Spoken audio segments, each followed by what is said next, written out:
Hi, good morning, everyone. Welcome to Office Hours, where we answer your media and production questions 7 days a week. The great Bill Davis from San Diego is our reader today. Bill, kick us off. Wait, what? Our first question comes in from Zach Stallsmith in Chautauqua, New York. And Zach wonders, I have a funeral outside this weekend, which will have live music, a singer and guitar, and a few presenters. It may be windy and cold. What advice does a panel have for crisp and clear audio as well as gear protection? I have my X32 in my rack. Crisp audio in the crisp air. Mickey, what do you think?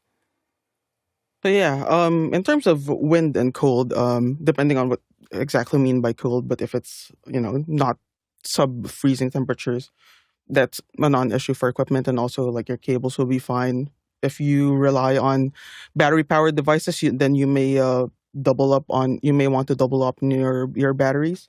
In terms of dealing with wind, depending on what microphone you use, like say if you're just going to use a bunch of handhelds, you can always put a foam windscreen on your SM58. It's just a standard SM58 with a foam windscreen. You can also get fur windscreens or wind covers if the wind's really strong. If you are dealing with large diaphragm condensers, you can get foam and fur wind covers for them as well. This is an AKG 414, just like the one I'm speaking into. And if you use lavalier headset mics, I'm a fan of the products from Bumblebee Industries. They have a whole load of wind protection accessories, expendables that you can get. I like these fur wind covers that they have. If you're not sure exactly of what the wind protection you may need, Bumblebee Industries also has this mic hiding kit that they have, which has a whole load of. It comes in this little plastic pouch or plastic box. And it comes with a variety of wind protection accessories. There's a bunch of little square foamies and also a bunch of little pre-cut fur and also a whole bunch of different kinds of adhesives, including ones that are pre-cut with a hole in them so that your capsule can poke through it.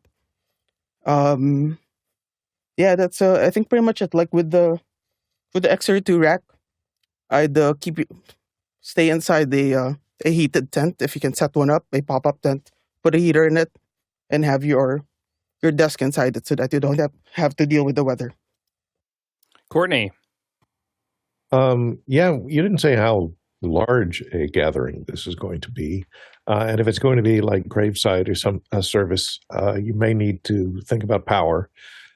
Mickey covered the wind protection, and I would go with a SM58. It's a dynamic mic with a foam wind cover on it to protect against the wind, and they're pretty immune. Those have a wind pop filter on them already, and with the foam on top of them, you should be okay for moderate. I wouldn't do it out in a 75 mile an hour gale. As far as speakers go, we didn't talk about that. I like these JBL battery powered Eon 1s. So these are battery powered. They have a little vertical array here for the high end and a subwoofer. They're battery powered. They're designed to be fairly portable. They're kind of heavy, but you can take them out into the field somewhere, and they run on a battery for quite a while. They're pretty immune to, not completely immune to rain, but you could throw a bag over the bottom, and the top is probably not going to be too exposed to water, because that's the array of small drivers that are in that top array.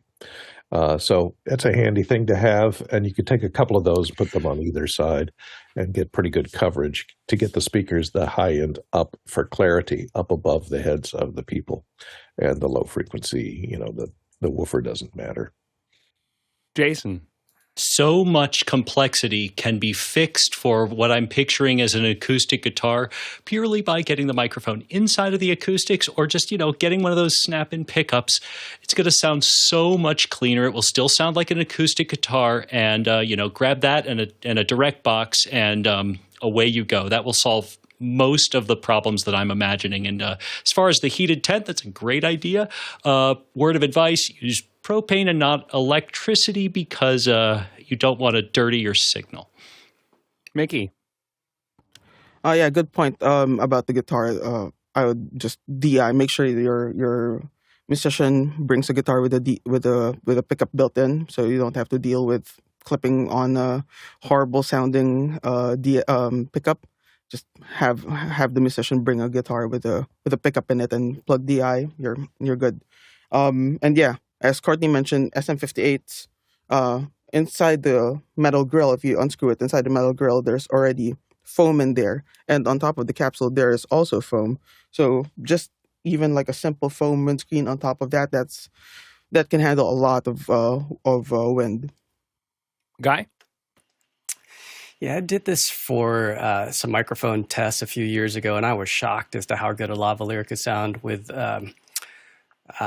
when it's properly positioned on a windy day. So I'd mic this singer up with 3 lavaliers, and then we were doing some boom mic tests. And what's nice is if you have these mics, you can season to taste with your mixer, so you can pre-fade listen and you can hear what's going on. So if you can, it's nicer to have these mics available and be able to bring them up or bring them down. And you don't say if this is for sound reinforcement or if this is for a live stream. So 2 different animals as to how much you can kind of grab from a PA system that might be already pushing out. So I don't know if you're the one pushing out the sound reinforcement or if you're just trying to stream this. So we could use a few more details as to how to best get the sound out to wherever you want it to go. And then looking in the chat, it looks like we're at about 200 to 300 people in a football stadium. Everything's wired mics right now. And then Zach says he's probably going to use 58s. The SM58 and then an 87 for the main presenter. Chris? The SM58 is the only mic you ever need for everything forever. I also want to just point out that Mickey wins for props.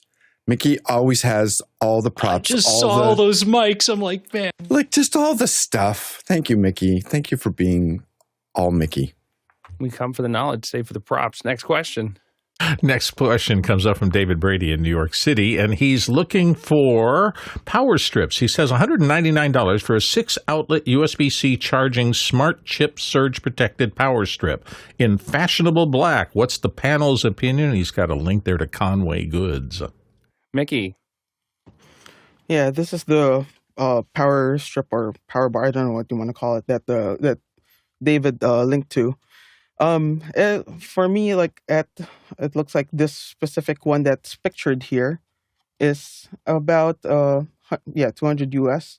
I'd pay a visit to good old Uncle Bezos, get yourself a 3-gang electrical box and a Leviton, or I think Eaton also has a bunch of these outlets with USB-C and USB-A ports on it. There's even one that's GAN as well, like some other brand, and they're literally like hundreds of these things. And get yourself a 3-gang plate and maybe a can of spray paint and have at it. Yeah, and it's worth looking into because they'll have those outlets, even GFI outlets with USB built in, even at the hardware store. But it is worth really looking into what is the spec of the USB, because I had a friend who went and spent a whole weekend, redid all the outlets in the house, and then even though they were USB-C, they were only pushing about 5 watts, and he wasn't thrilled. Jeff? Yeah, a couple things about this. I mean, first of all, this is, to me at least, the classic example of form over function for $200. Second problem with this is those screws on there are just begging me to take this thing apart, and I'm skeptical why they didn't show us any pictures of the insides. I'll also say I never really trust the USB ports on any kind of power strip for anything sensitive or expensive. I mean, I'll plug a cheap pair of earbuds to recharge, but otherwise I'm plugging in a known quality charger into an electric outlet. And then just real quick, I mean, again, as mentioned, there are, let me just see here. I mean, there's, so many options here for far less. There's that essentially do power, which is all I care about, and then the charging ports. I mean, this is a Belkin 6-outlet for $20, and this is just at a quick search. Here's a Philips 7 outlet with ports for $26. So there's a lot of, again, form over function. If you really like the design, then awesome, go for it. Otherwise, I think there's better from a just pure function and quality standpoint. Jason.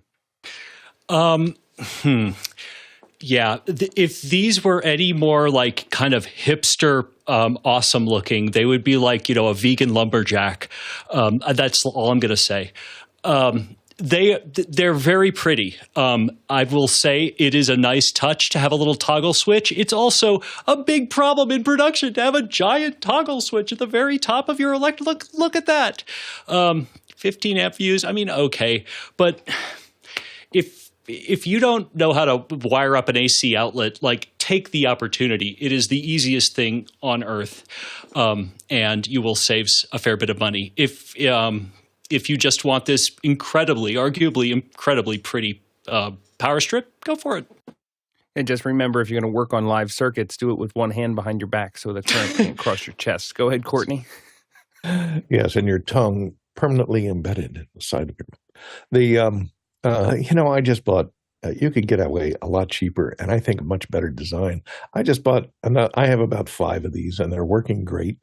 These are like a 6-outlet plug for $9, and it has your USB, USB-C, and 4.2 amps total amongst the 3 USB-As and the USB-C output. They're 5 volts only on the output here, so your USB-C won't power your laptop or anything, but it will charge your phone, etc. The nice thing about this is that it's the way that the AC outlets are arranged. You can put 4 wall warts in there without them impeding plugging anything else in.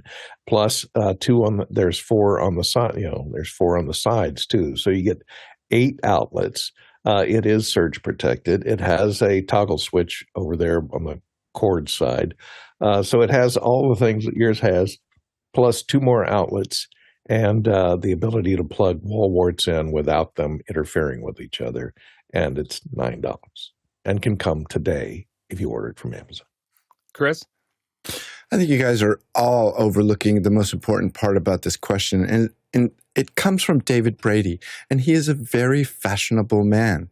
And he's a good friend of ours. And he lives in New York City. And he needs to have the most fashionable, hipster, vegan lumberjack thing ever. And so, David Brady, you have found the perfect item. Please go buy it and give us a full review. However, get some Argyle and a glue gun. Hold on. Okay. One last thing that I will talk about that's serious. I watched a whole show about a guy. He's like a white hat hacker guy. Never, ever, ever plug your phone into somebody else's USB port, or you even use somebody else's USB cable. He showed a USB cable that had a keyboard tracker bad thing USB attack. Yep. in the cable that would Wi-Fi out every keystroke you were doing. Never use somebody else's port. So carry your own. Go home with a dead phone before you plug your phone into somebody else's port. Yeah, I don't plug my phone into the lamp on the hotel bed table. But that's just asking for a nightmare. Yeah, or you could just disconnect the middle ports. Like, you can get adapters that will actually do this safely. Next question. Brian Taylor in Washington, D.C. is up next. What can I do to get my audio levels to be consistent throughout the chain when using this flow? And he's got a mic going into a mixer, into a cam, which is operating at line level, into a cam that's an SDI signal, into a LiveU 300, into YouTube. The levels are fine until the YouTube stage, which is a lot lower than the other YouTube content. All right, let's diagnose the chain. Jeff, what do you think? Well, then that means they're not fine when they hit YouTube. But really, and if you're in the chat, maybe you want to clarify, because you're talking about 2 different things in the question. You ask, how do you get the levels to be consistent? but then you talk about them being lower. And to me, those are two different things. Again, consistent means one day they're this level, one day they're that level, versus consistently too low. If you're consistently too low, then just increase it. If you're not getting consistent levels, then something is wrong somewhere in the chain, right? In other words, settings aren't being retained. Perhaps you're not using presets and you're setting everything each and every time you use it, but you should be consistent. And then it's just a matter of getting your target level audio when you hit YouTube. And Mickey, I'm sure, will have more precise recommendations. Generally speaking, you want to be hitting somewhere in the ballpark of, recommendations are anywhere from -10 to -14 LUFS. But, the easy thing to do is test on your own your different levels of what you think they're going out and see what they end up with on YouTube, and, keep playing with that until what you end up with is where you want it to be, and then lock those settings in. Mickey? Yeah, there are certainly several layers. I'm not entirely sure what exactly the issue is, but the first things first is with regard to the word consistent in the question, if levels are varying from source to source and from a person is really quiet at one point and the same person is really loud at another point, then that comes down to mixing. Someone has to be on the faders and making it sound smooth and consistent, pushing faders up and down. Another part of this is the calibration of the entire system, the calibration of your signal flow coming into your mixing console, and then in the mixing console, the mix happens, the mix is created, and then the calibration of the system post mixer. So from the console all the way out to YouTube, you'd want to ensure in almost all situations, there are exceptions to the rule, in almost all situations going in and going out of the mixer after your initial gain stage, you would want to maintain that level is at that the signal is at the same level from device to device to device. So you would want to typically use a signal generator, a tone generator that provides a consistent tone at a specific reference level, and you check each step in the signal flow and make sure that reference level is maintained going into the board, and the same deal going out of the board. Get the signal generator, set it at your reference level of choice, and then make sure that reference level maintains consistent as you go from you mentioned from the mixer to your camera line level input into going to the SDI output, going to LiveU, going to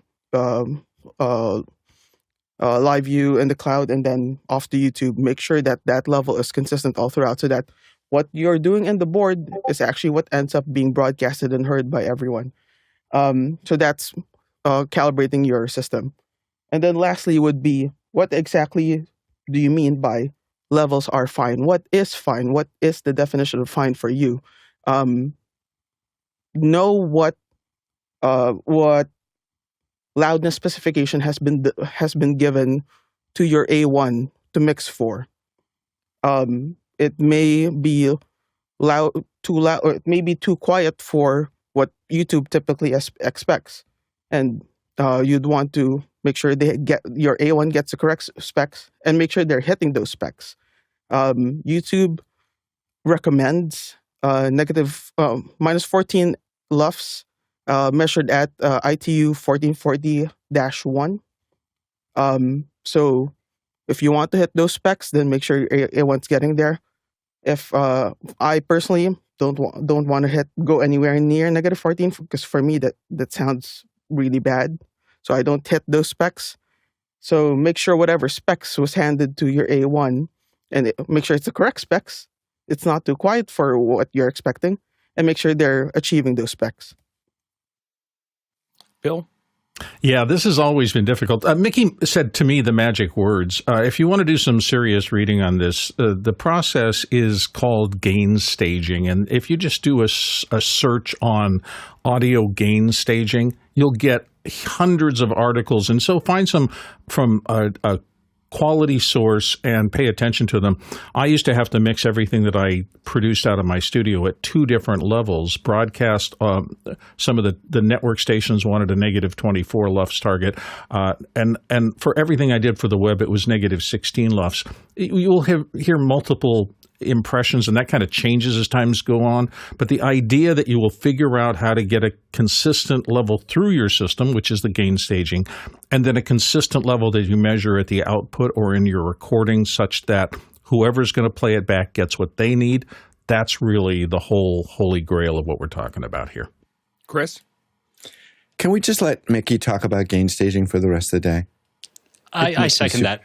It makes me super happy. I just want to do the Mickey gain staging. I can just lecture. pump a tone, 1K tone to do this call. And just have that for the rest of the show. Well, it'll just be a meter and some pink noise. That would be Who awesome. here can whistle a 1K tone after all this? I know there's a podcast out there called Pushing Faders, but if Mickey were to do one, we just have to call it reference level. It's like Reference level, yeah. Jason.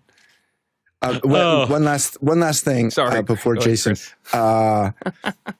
Brian, I don't mean to throw any shade or assume that you do or don't know certain things, but when I just at its face level read your question where you say levels are fine until the YouTube stage, are you talking about like actual levels on a meter, calibrated, blah blah blah, all the stuff that Mickey was just talking about, or is it sounds good in my headphones, and so I would just be careful of that. Because who knows how high you have your headphones turned up. But yes, Mickey gain staging all day, please. Yeah. With scopes, without scopes, you wonder. Jason. Yeah, really, this comes down to meters. You really should think of it this way. And yes, of course, there are ways to do this in software. But your last piece, the piece that actually sends up the encoder into YouTube, should not be used to amplify anything. It should be precisely exactly there. It shouldn't be used to boost or to gain up at all. Oh, Fenwick. Look at Fenwick's like I just insulted his entire family. As a rule, I think that a computer can really only just turn down. And when it does, it doesn't do it very well. So, yeah, but your encoder really shouldn't be where you're fixing this. Jeff? Yeah, and Brian followed up in the chat saying monitoring the YouTube on a Mac, the volume has to be all the way up. So first of all, I'm not exactly sure what that means, but also if something has to be all the way up, like 100%, you definitely have a problem somewhere. Now, so you say monitoring, and that sounds like you're trying to monitor, like listen to YouTube. Yeah, like the MacBook speakers as reference? Like what? Right. As opposed to, if you're live streaming and then when you're done, you should have a YouTube video. Check that video. In other words, once you're done, go back and check that video, and you can have, I forget what they call it, but when you click on a video, you can look at advanced specs or something like that, and it will show you the audio levels of the video and whether or not YouTube had to decrease them. They don't increase, but they will decrease levels. So that's ultimately what you should look at to see if your final product, when it gets to YouTube, what the result is. Because live, and if you have to turn something up, you shouldn't have to, but again, maybe you're not monitoring correctly. Mickey? So yeah, Brian mentioned in the chat that the level is fine. His definition of fine is that it's not overmodulated, it's not undermodulated. This is just, I'm just showing this as an example of a meter. The level living within the first 2 LEDs, that's not overmodulating, that's not undermodulating. Does that mean it's a good level? It depends what the specs you're trying to hit. But you really have to measure and know what exactly you're putting out. Like say in the broadcast world, we usually have leeway of the target plus or minus 1 or 2 dB. If we don't hit that, oftentimes we get fined, depending on the network and depending on the jurisdiction where it airs, the territory where it airs. So for us that do this in a more like larger production world, we really have to be on the ball when it comes to our level. We have to look at specific numbers for that. So like I recommend, like, tell your A1, or if you don't have an A1, hire an A1. Like over hiring cam ops, over hiring V2s, hire an A1. Someone who's familiar with doing this, who knows how to do this, and will get the job done, and will give you good, high quality products. And lastly, here's a little bit of. I was trying to whistle it at the same time. Brian, thank you. Hopefully we were able to help you with some troubleshooting steps there. And I saw in the chat that you've got meters on your camera, meters on your scopes, or I'm sorry, meters on your HyperDeck. If you have the ability to, kind of truncate that chain every step along the way and interrogate that signal as it goes through, if you don't have some sort of scope that you can put while everything's plugged in together, that might help you, find the gremlin in there. But hope that helped you out. Next question. Next question comes from Mike Edwards in Brooklyn, New York. And Mike says, morning, everyone. What does the panel think about the RTW TMxCore Metering Scopes as a green room tool for talent in virtual production? And he's got a link to it. Mickey. Yeah, so this TMxCore is now the first time I've heard of it. Is essentially just the engine version of the touch monitor from RTW, which is very popular loudness meter. Well, not just loudness, but multimeter for audio, multiple scopes, multiple meters. I'm not entirely sure, Mike, if you're thinking of showing those meters to talent, because talent does not need to see that. There's absolutely no reason for them to see that. Perhaps on the back end, if someone just feeds the green room audio into the meters, then you can use that internally within your crew just to get a sense of things. But do not. There's no need to show that to talent. There's no need to make them feel overwhelmed by just seeing like this screen of like meters and graphs and all that. Like, no, have the engineering team take care of that, meter what you guys are getting from the remote contributors, and if there's an adjustment that needs to be made, then do it either like if you have a crew remotely with the talent, have the crew take care of it, or walk them through if it's just a very simple setup and the talent's like handling the tech themselves, and gently walk them through making the adjustments that are required. Don't show them meters. They don't need meters. Well, and taking a peek at Mike in the chat, it seems like he is not necessarily wanting the meters to be client-facing in the green room for virtual production, but more as a way to have his team check the levels of the folks that are coming in, if that is part of that green room experience. So not client-facing, but a little bit more for the back end. Go ahead, Courtney. Yeah, I think this is way overkill for what you're suggesting that you do with them. If you look at all the capabilities of this is also designed to interface, depending upon the version that you get for digital interface, to Dante or AES or 2110. So just getting the signal into it might be problematic if you're just in a streaming type situation. And if you look at all these meters, you got your immersive sound analyzer, something you don't need for a YouTube or a Zoom meeting. Your matrix correlator, you got your multi-correlator, you got your polar scope, which is a LiSAJU display of your speech intelligibility meter.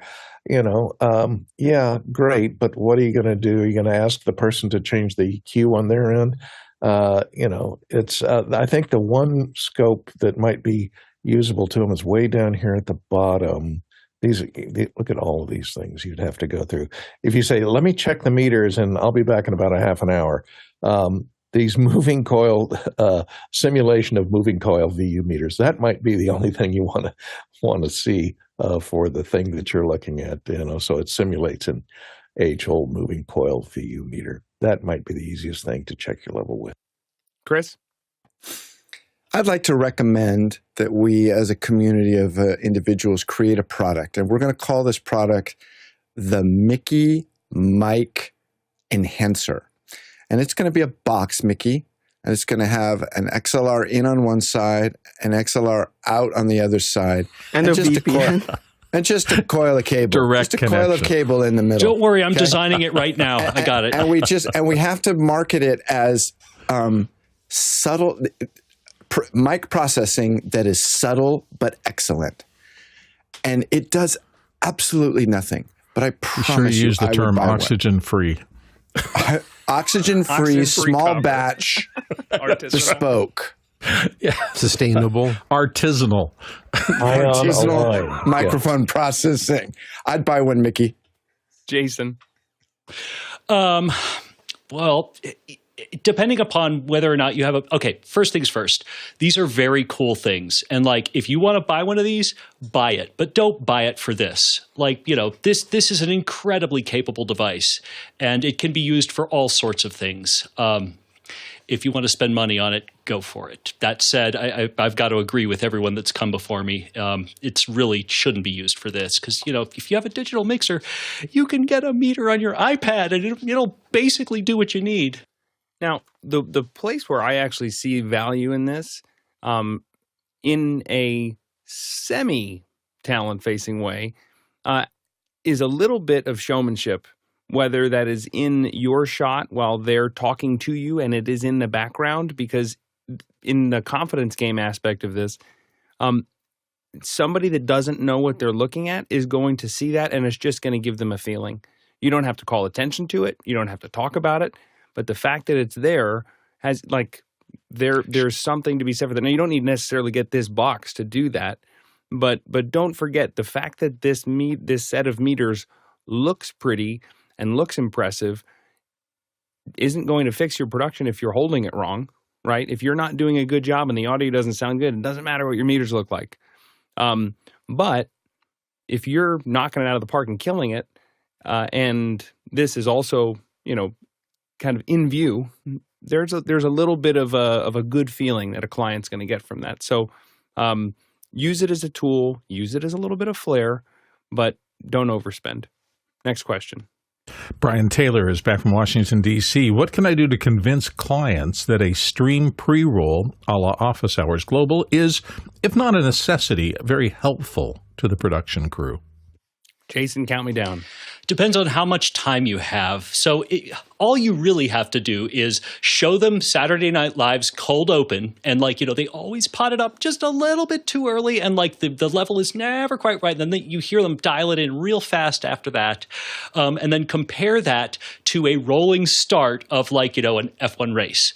Because that's really what this is for. It's designed to let everybody set their own inputs and outputs the right way, among other things. But truly, it's in your benefit because it lets everyone get comfortable. It lets the crew kind of dial in, and it lets the audience dial their own experience in. I think those are the two most compelling reasons for me. Mickey. Yeah, I'm not entirely sure, Brian, by what you mean by pre-roll. I'll assume It's our voices. Call it countdown. countdown or yeah. Yeah, I'm assuming you mean the countdown. I'm curious why you believe it may be helpful to production crew, and possibly a necessity for the production crew. I'm having a disconnect of why you believe that. Because at the time of the countdown, the crew is in show. We are live. That doesn't give us any more time to prep things and all that. We expect everyone to be ready when the countdown is rolling, when the countdown is live on the air. So that is, I don't see how that could be an additional I missed that part. Yeah, it's not. We are already live then. Everyone should be in show mode at that point in time. There's a certain degree of confidence. Well, the two places where I'll disagree a little bit is number one, there is and I know that in a perfect world and everybody's professional, the show's always going out, and it's dependable. But when you're not surrounded by everybody that's an A player, there's a little bit of confidence that, hey, it's up. But also not only a confidence feeling perspective from the people on your team, but also there's a little bit of a mental like lock-in that everybody, when they see the countdown or they see the pre-roll and the show is live, that they can focus their energy. And again, if you're working with the best professionals out there, maybe that's not a concern. But for a lot of us, it's a way to make it real in a way from a psychological perspective is my thought. Chris? So I think what matters the most, Brian, is your audience live? Most importantly, are there any clusters of your audience? So like 10 people in a boardroom that are about to watch a live stream. And if that is the case, then the pre-roll needs to have two things, in my opinion. There needs to be motion on the screen so people can confirm, oh, we have an actual live signal. And B, it has to have sound. And it has that sound so that you know that your sound system is working and you have it set at an acceptable level. And then that way, when the show starts, somebody isn't running to the front of the room and trying to adjust the audio level on the TV or whatever. And so that's why we have a pre-roll, because the beginning of the show matters, and now is the time to make sure everything's working. That's the way I look at it. That's the way I would pitch it. There's a similar thing that you see in when the Googles and the OpenAIs and the Apples of the world do their big keynote events. A lot of times they start with a video and not with the person speaking, and it kind of fills that same sort of role. It's like, well, and it shuts the live audience up. That's the other part. Yeah, Mickey. Yeah, I think to Chris's point, that's typically something that on the production side of things, not the audience side of things, we verify that beforehand, that we're pushing things out, things are getting there. We have test streams that go on prior to the show going out. Like we start the test stream an hour and a half, 2 hours before the show actually goes live. Sometimes even if the event's in the evening, as soon as we load in, we fire up our encoders and have a test stream going all the way until showtime. But in terms of depending on what CDN is being used, content distribution network is being used, there may be a point to having a countdown come on. So say if you are streaming to YouTube, a public CDN that you're not paying for, there is no control to warm up the edges, meaning getting the edge servers ready for people at those different regions to be pulling down that stream. Starting having a countdown rolling beforehand means that at the time of the start of the broadcast or time of the start of the show, the edge servers are ready for people to pull it down if someone within that region has already pulled from that server. Another reason that you may want to have a countdown is so that there's enough time for notifications to be propagated across your subscribers. Again, if you're going to a public CDN like YouTube, that's not an issue. If you have your own private CDN that you built out and it's like an internal corporate stream, not a big deal because people expect that show to be there. But if you're, say, just a YouTube channel and you're wanting to gather live viewership through notifications, then having a countdown may provide enough time for that to propagate. Chris? This is the difference between Mickey and me. He's way smarter than I am. Everything Mickey says is absolutely true. I'm assuming, but because I didn't understand half of it. But what all I'm talking about is there's some Gen Z, office assistant that has to set up the monitor in the conference room, and they just have to see, yep, it's moving, yep, it's got sound, and when the show starts, we're all going to be able to watch it. But again, Brian, it all goes back to what exactly is the type of audience that you are sharing with. Guy? Yeah, and it's helpful to have something like stage timer or some kind of clock that you can push into multi-views. So we have different looks of different multi-views. Different people get different ones, but we can push that clock anywhere, and everybody's on the same page. And then, whoops, that audio just came in. No, did you guys hear that? Yeah, with the video, it had a little bit of a lovely purple. It was awesome. Can we go back to that? Sorry That's my about jam. that. Let me actually mute that stream. We were all starting to dance. You're all starting to dance. Let me take that audio off. So yesterday, you mean we're not the only thing you've got into your desk this morning? Yesterday was Microsoft Ignite, and here's their countdown. I was on this show yesterday, and we had, like I said, multiple out of the ROS switcher. We had multiple different stage timers, so we could see what's going on, and that was the lead-in. So that one was a good 15 minutes, and then there was a proper countdown when we got down to the wire, down to 0. And Brian, appreciate the question. Also, the additional context you're giving in the chat there. I saw a lot of people chiming in on that. Robert Linkram, Daniel Partridge, Rajan Shandil, Ike Potter. Some of the people that you see asking questions, if they're not asking questions, they could be giving more context and more answers. And that's one of my favorite parts about office hours. And if you're watching us on YouTube later, it's awesome, but you're missing out a little bit. We're on every morning at 7 a.m. Pacific in Makana. So if you go to officehours.global/join and fill out that form, you'll get on our email list, and then you'll get the link on how to join the show live and how to get into our chat. So not only can you ask in real time, vote on what's getting answers to help drive the show, but also you get that amazing, valuable chat. So officehours.global/join, and we hope to see you live tomorrow. Next question. Next one comes from Craig Kadoki in Toronto, Canada. And Craig says, for anyone using Dante when connecting Zoom and Unity comms, how are you splitting them to different Dante outputs when connecting to a console? Are you using loopback? Mickey. Okay. Craig, I'm assuming here that you are, I'm not entirely sure how you are connecting Dante and Unity and Zoom, what exactly you mean by that. But I'm assuming you would like to get PLs out of the Unity server and feed that through Zoom, to use Zoom as like some sort of transport. What I would do is I would go make sure I have on the Unity server have the Unity IO license, which allows you to send audio from an audio interface, be it an analog audio interface, MADI or Dante or whatever, and send audio to and from each PL to a channel of that audio interface. And that would allow you to then take a PL or take a channel, feed that into the Zoom meeting for transport or whatever purpose it may be.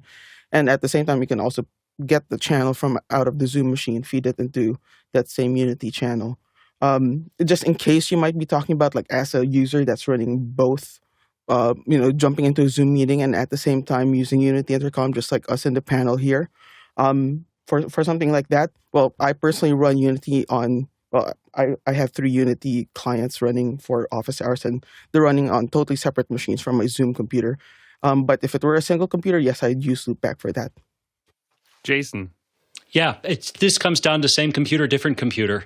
If it's the same computer and it's the same, the same output, then loopback, of course, all day, every day. If not, then the easy way to do this is with an aux send, and the aux send just needs to be changed according to wherever it's going to be going. If it needs to be different, higher or lower or whatnot. Mickey. So yeah, Craig did respond in chat, and Craig mentions Zoom to console on channel 1 and 2, and Unity comms to channel 3. I'm assuming here, Craig, that this is all within one computer. Then yeah, I'd absolutely use Loopback to send it out send the Zoom and also Unity Intercom client out through separate channels of your Dante interface, be it hardware or DBS. Next question. Jeff Feely's up next from Henderson, Texas. Is there a way to set a StreamDeck button to quickly switch the AV input and or output on Zoom? Jeff. So the instinct, of course, is to, maybe offer an alternative that will let you do what you're doing. So, for example, I pass through OBS, so I have StreamDeck buttons for pre-configured scenes and settings that do all that. That lets me, for example, do this. But to directly answer your question, which is, can you control Zoom? Not natively. So, for example, there isn't a plugin, at least that I'm aware of, from either Zoom or Elgato to do that. But our friends at Zoom and the Liminal team have Zoom cuts that they quietly sort of released quite some time ago. And it's, they didn't mention if you're on, I don't think Mac or PC, but if you're on a Mac, you can, this adds functionality to Apple shortcuts and, let's see, do you guys see this? Am I on, I pressed the right StreamDeck button? Yeah. So these are all the functions that you can do. And one of them now, I haven't tested this, but configure audio and video. And so here's a quick look at what that would look like. This is a new shortcut. And this is that particular function in Zoom Cuts that lets you set AV devices, the camera, microphone, speaker, etc. And I just showed on the right all the other functions that you can have with Zoom Cuts. So again, this is a native plugin from those guys to Zoom, to the Zoom client. And this lets you create shortcuts potentially for your different configurations and associate each of those differently to a different StreamDeck button. That's the closest way I know of, again, to answer your question directly, is can you directly control switch your audio video inputs in Zoom as opposed to putting something in the middle? Guy? Yeah, sure. We do this with Zoom ISO and Companion. So when you have your StreamDeck hooked up, these are all these buttons that you'll see here in Companion. So two different ways. If you're going out, then these are all buttons for Zoom ISO to you'll see all your people that pop up when you join a meeting, and their names will appear, and you can just click on them and say select Zoom ISO 1. So in my case, I have this hooked up to an 8-output quad card, and so I could say outs.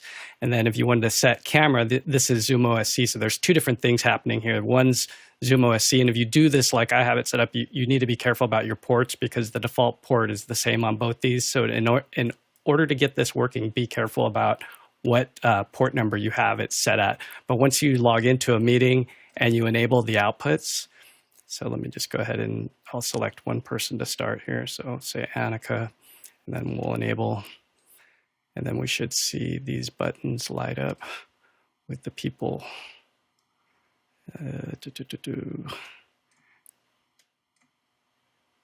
And this is one of the great things about Zoom OSC is that they have tremendous documentation. So if you're able to feed this into a Notebook LM or a GPT-5.1 and then interrogate kind of a what's possible, it can help you build some of these OSC commands if you've never done that. You've never done that in person. That's the part here is, you got to set up this receiving port to 90. It'll be default 90, and you need to go to like 90, 91 if you're going to use both at the same time. But to answer the question, the fast way is to just use Zoom OSC and then just use Companion with that single, with just that single port. But if you want to get more extravagant, like yesterday we had multiple outs, and so it's nice to be able to just push a button. So again, once you're set up, you're seeing the list of everybody in the meeting, and then you're just touching a button, and then saying set that output, and boom, it pushes that person out or that feed out. In our case, it might be a prompter, or it might be a like we were talking earlier, the stage timer, so we could route stage timers to different places very, very quick. Mickey? Yeah, and just to add to what Guy mentioned just now, you don't necessarily have to use Companion or the native plugin for Zoom ISO. If you have Zoom ISO, you can look at the documentation prepared by Liminal, and you can see here that you can list all camera devices, list all microphone devices, speaker devices, and then once you have that index of all devices, you can recall each of those devices, camera, microphone, and speaker, and you can use either Companion or even the native StreamDeck application with the OSC plugin, and send OSC commands to your Zoom ISO clients to change your microphone and camera settings. Guy? Yeah, one more thing. Zoom Rooms Custom AV will allow you to push in 4 inputs. So if you do need more, you can actually log in once. So it's one instance of Zoom Rooms. It comes into the meeting, and it'll have 4 the inputs that you can bring in. So it's super nice when you just come in and they're all the feeds are there. So you're not logging in 4 computers and pushing in 4 inputs. So you could do 4 in and 8 out easily with a quad card. Actually, you could do as many outs as you want. And I haven't tried the StreamDeck functionality, but I know it's there inside of Zoom Rooms Custom AV. So take a look at that as well. If If you have a problem that you're trying to solve and you would like to get that in front of this panel, the easiest way to do that is to go to askofficehours.global. That's askofficehours.global, and it's open 24/7. So nothing to log into, nothing to sign up for. Just head to askofficehours.global, put in your name, put in your question. We'll start getting into them on tomorrow's show. Next question. Our friend Hasmik Gajar in Cape Town, South Africa, has this question. Can Mickey explain the router and switcher setups to implement Dante in a local area network and or wide area network setup? All right, Jason, tee us up. I will start by saying the stupid thing so that Mickey can get on with the more elaborate answer. You don't need a router to do this correctly. You don't need an internet connection to do this correctly. You can actually, if you have a non-green switch that delivers power and isn't a piece of junk, you can actually just plug in all your Dante devices. Once they're configured, you are going to be set. Like, you can actually do it that simply. Okay, on with the real answer. Mickey. Exactly.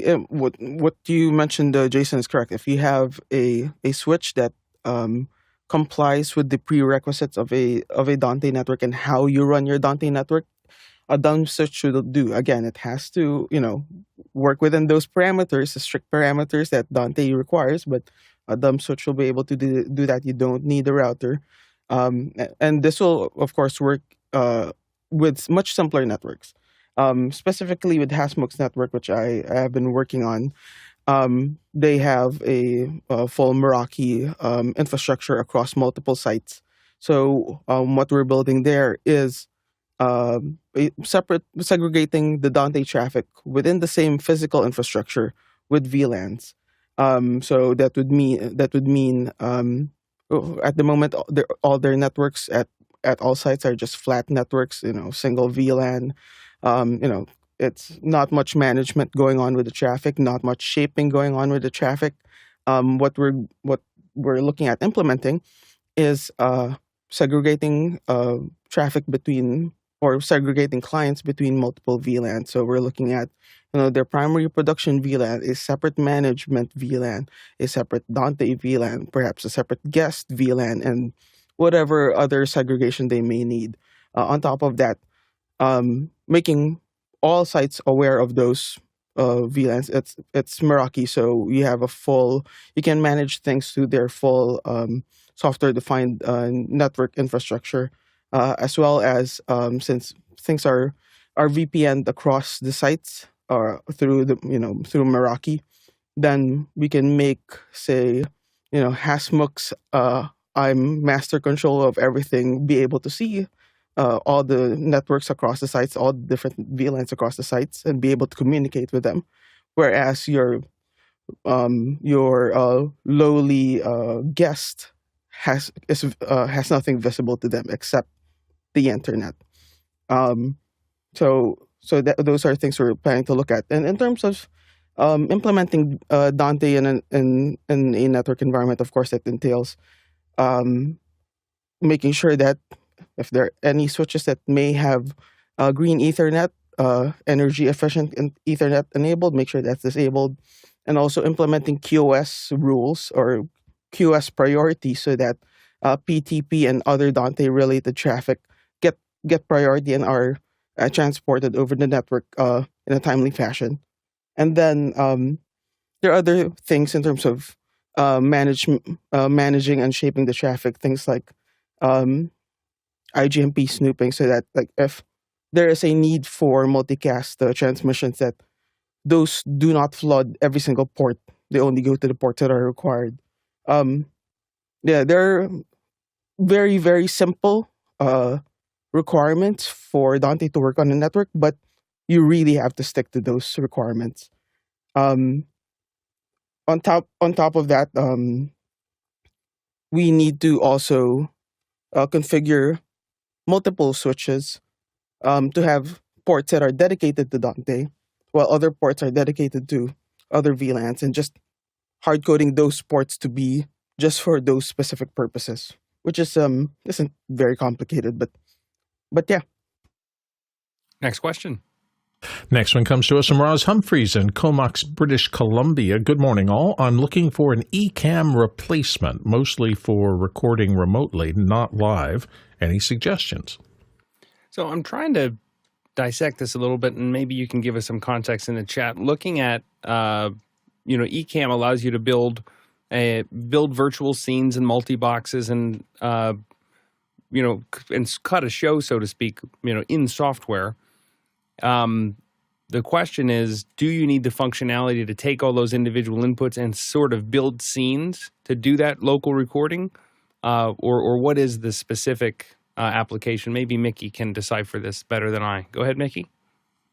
Yeah, I'm curious if Roz is essentially looking for means to be able to ISO record remote contributors. And for something like this, I would probably look towards Riverside FM for recording. Like, say, if you're having, interviewing someone remotely and you need to ISO record folks locally on their side, for various reasons, like, say, if internet connectivity may be unstable, having a double-ended recording wherein the remote recording is actually happening in the remote machine and then subsequently uploaded for the production to download and after the fact, then something like Riverside may work. Chris. Yeah, Roz, Riverside is great until it's not, and then it's really a bummer. From what we understand, Zoom's coming out with double-ended recording any day now. I mean, I would assume they announced it 4 years ago. I'm really curious, Roz, what you don't like about Ecamm. Maybe you could throw it in the chat or something, and why you're looking to change. One thing that I do know about some of those tools like Ecamm is they do have a lot of really cool features to like bring in chat from people, and they have all the little icons, and all of that is really, really slick. It's very interesting how a lot of art direction in low-budget shows is determined by the features in the software that we use. So it's like, oh, look how it looks. Yes, that's the way I want my show to look. So I'm curious why you feel you need to get away from Ecamm. Is it a budget thing? And possibly, maybe OBS could do what you need to do. There's people that love it. There's people that hate it. I use it literally every day. Every day you see me, it's going through OBS. Guy? Yeah, look at your entire workflow as well, how fast you need to turn this stuff around, because there's always hardware. We use these, Blackmagic ATEM Extremes, and we can pull in 8 people and record all 8, and they're all synced up. So is it just one feed you're looking for? A Blackmagic HyperDeck, we had 7 on yesterday's show, but to do what we were doing, we were actually, you say not live, so maybe this isn't as relevant, but we were using just software to record directly out of vMix. But you got to know your codec, because how is that editor going to kick that stuff out? Because if you give them something that ties down their machine because it's not an iframe-based codec, it's something like H.265, and all of a sudden they're trying to edit in their timeline and it just goes dunk, dunk, dunk. So look end to end. Don't just try to look at what the cheap software solution is. Look at all the different pieces of the puzzle. If you're finding office hours valuable, there are a couple ways you can help out. You can like and subscribe to our channel. Of course, there's also volunteer opportunities both during the show and around the show to support the live production, but also to organize all the things that we're doing on the evenings and things like that. So officehours.global/volunteer has those opportunities. And then finally, we've got officehours.global/donate. We are a nonprofit, and that helps us pay the bills and keep the show running. So if you want to see us keep coming to you, go ahead to officehours.global/donate. Chip in. We'd appreciate all the support. Next question. Robert Green in Los Angeles is up next. It's been said that a surge protector may not actually protect against a proper surge. More equipment is wrecked by brownouts than power surges. How do we protect our most important gear? Jeff.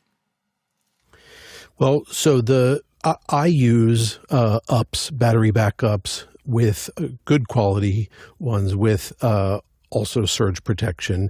A good surge protector will do a decent job of protecting against reasonable surges, but most of them are not. The components are just not what they need to be.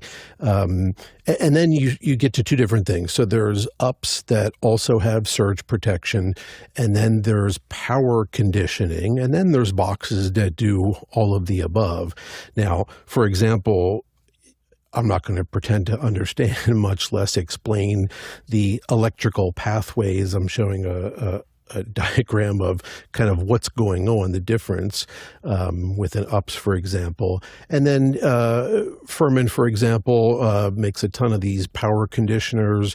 You have rack mounted, you have different price points of what they're doing. And again, you can go up to devices that are doing all the above, surge, battery, and power conditioning. And I'll only put computers and other sensitive gear on at least a good quality UPS. Jason. Yeah, let me clarify this. I was the one that said that, and I think Robert is being diplomatic. My thought is that I have dealt with equipment that's been through lightning storms. I've never seen a surge protector that has actually died, save whatever is after it. I've never seen that, not a single time. And, so to me, this all started because of the initial vegan lumberjack, microchip surge protector thing. And I would put that in the camp of not going to save your equipment. Mickey. So as mentioned, the surge protectors only good surge protectors only prevent against spikes in electricity or in voltage coming into your facility, and how good or how much they are able to protect depends on the build quality and also how fast they are able to react to that spike. On the other hand, dips in voltage, brownouts, a surge protector will not protect you against that. What you'd want to have for that is a voltage regulator.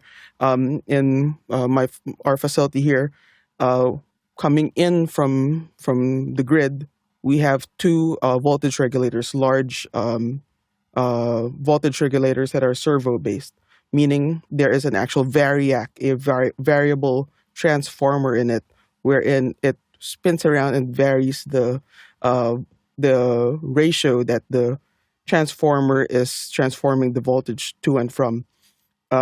We have one that is, I believe, 10 kVA that for 120 volts, and then we have a larger one, a 15 kVA that is for 240 volts, because we have both 240 and 120 volt outlets receptacles in our facility for various hardware that requires different voltages.